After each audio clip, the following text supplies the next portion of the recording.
Hi everyone, Elvis Abenga here. Today we continue with talking about charge sheets, what they are, what you need to look at, and how you can challenge them. So a charge sheet is a document that the state uses to accuse you before a court.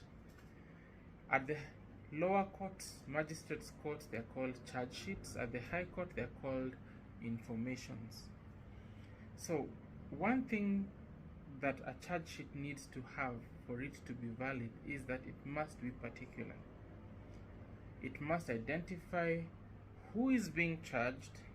It must identify the offense that they're being charged with.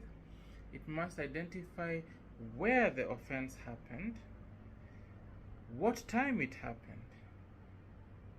All those particulars must be captured for the charge sheet to be valid.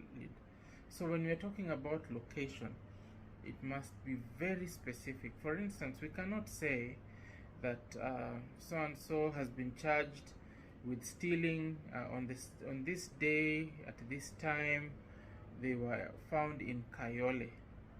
What is Kayole? As an example, there could be so many Kayoles in Kenya. So it has to be very specific. Kayole within Nairobi County, within this location and all that, very specific. Now, if a charge sheet is not specific enough, it does not identify the accused person directly by their official names, or does not identify the victim.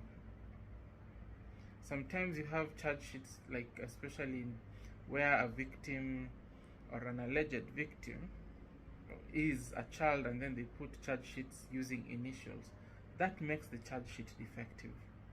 And when a charge sheet is defective, you can win the case. I'll tell you how to handle charge sheets that are defective in a few minutes.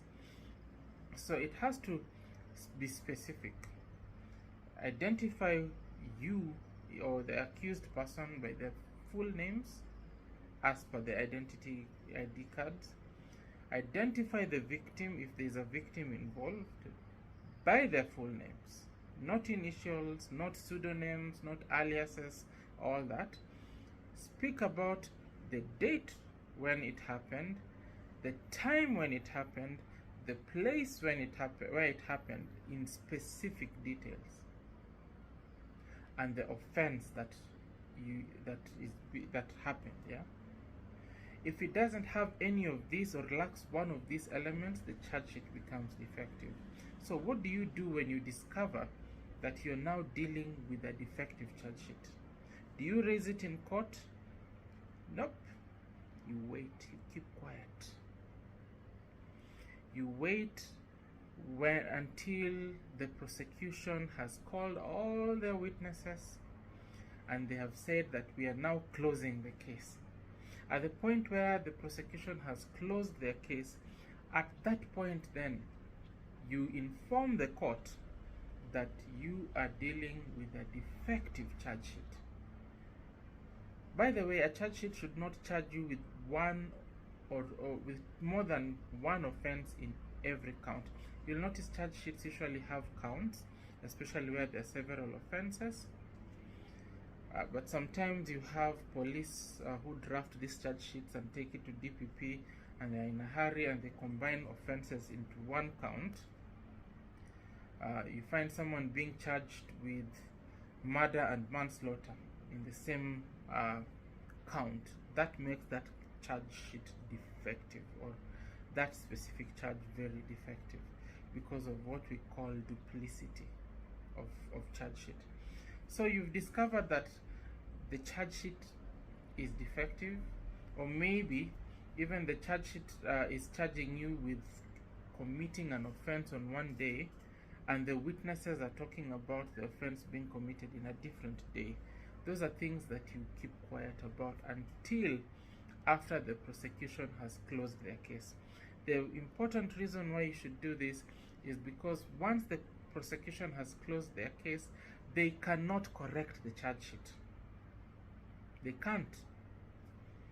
And once you demonstrate to the court that that charge sheet was or is defective, you become acquitted. As simple as that. But if you raise your hand before the prosecution close their case and you inform the court that you're dealing with a defective charge sheet, what the prosecutor will do is he or she will make an application to court to amend or correct the charge sheet and cover themselves, so that now you have to plead a second time to now a corrected document. So you lose that element of surprise, that element of advantage that you had when you had a defective charge sheet. That is about charge sheets. My name is Elvis Abenga from Begis Law Offices and Chambers. Have a lovely rest of your day.